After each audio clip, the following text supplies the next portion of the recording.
السلام علیکم ورحمۃ اللہ وبرکاتہ۔ دوستو، مدنی دور کی بات ہے جب ایک گستاخ شاعر نے رسول خدا صلی اللہ علیہ وآلہ وسلم کے شان اقدس میں گستاخانہ اشعار لکھے۔ اصحاب نے اس گستاخ شاعر کو پکڑ کر بوری میں بند کر کے حضور صلی اللہ علیہ وآلہ وسلم کے سامنے پھینک دیا۔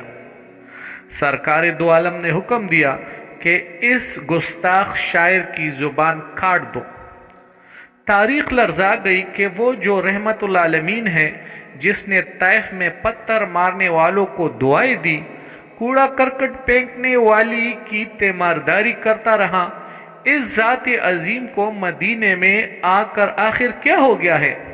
بعض صحابہ کرام نے عرض کیا، یا رسول اللہ صلی اللہ علیہ وآلہ وسلم، کیا میں اس کی زبان کاٹنے کی سعادت حاصل کروں؟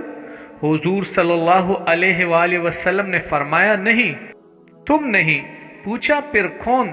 تب رسول خدا صلی اللہ علیہ وآلہ وسلم نے حضرت علی رضی اللہ تعالیٰ عنہ کی طرف دیکھا اور حکم دیا کہ اس کی زبان کاٹ دو۔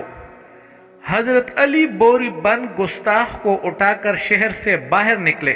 حضرت قمبر رضی اللہ تعالیٰ عنہ کو حکم دیا کہ جائیں میرا اونٹ لے کر آئیں۔ اونٹ آیا۔ حضرت علی رضی اللہ تعالیٰ عنہ نے اونٹ کی پیروں سے رسی کھولی، گستاخ شاعر کو بوری سے باہر نکالا اور 2000 درہم اس کے ہاتھ میں دیتے ہوئے اونٹ پر بٹھایا اور فرمایا، بھاگ جاؤ۔ گستاخ حضرت علی کو دیکھ رہا تھا، فرمایا، بھاگ جاؤ، ان سب کو میں دیکھ لوں گا۔ اب جو لوگ تماشا دیکھنے آئے تھے حیران رہ گئے کہ یا اللہ، حضرت علی رضی اللہ تعالیٰ عنہ نے تو رسول اللہ صلی اللہ علیہ وآلہ وسلم کے حکم کی عدولی کی ہے۔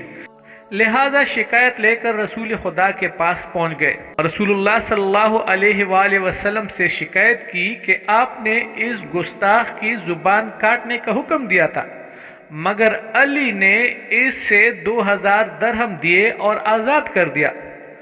محمد عربی صلی اللہ علیہ وآلہ وسلم مسکرائے اور فرمایا، علی میری بات سمجھ گئے، مگر افسوس یہ تمہاری سمجھ میں نہ آ سکی۔ وہ لوگ پریشان ہو کر یہ کہتے چل دیے کہ یہی تو کہا تھا کہ زبان کاٹ دو، علی نے تو کاٹی ہی نہیں۔ اگلے دن صبح فجر کی نماز پڑھنے جب سب مسجد پہنچے تو سب ورطہ حیرت میں ڈوب گئے۔ کیا دیکھتے ہیں کہ وہ گستاخ شاعر وضو کر رہا تھا۔ پھر وہ مسجد میں جا کر رحمت العالمین صلی اللہ علیہ وآلہ وسلم کے آگے مودبانہ اپنی جیب سے ایک تحریر نکال کر کہتا ہے، حضور صلی اللہ علیہ وآلہ وسلم، آپ کی شان میں نعت لکھ کر لایا ہوں۔ یوں حضرت علی نے ایک گستاخ رسول کی گستاخ زبان کاٹ کر اسے مدحت رسالت والی زبان میں تبدیل کر دیا۔ دوستو، ملیں گے ایک اور اچھی سی ویڈیو کے ساتھ۔ اللہ حافظ۔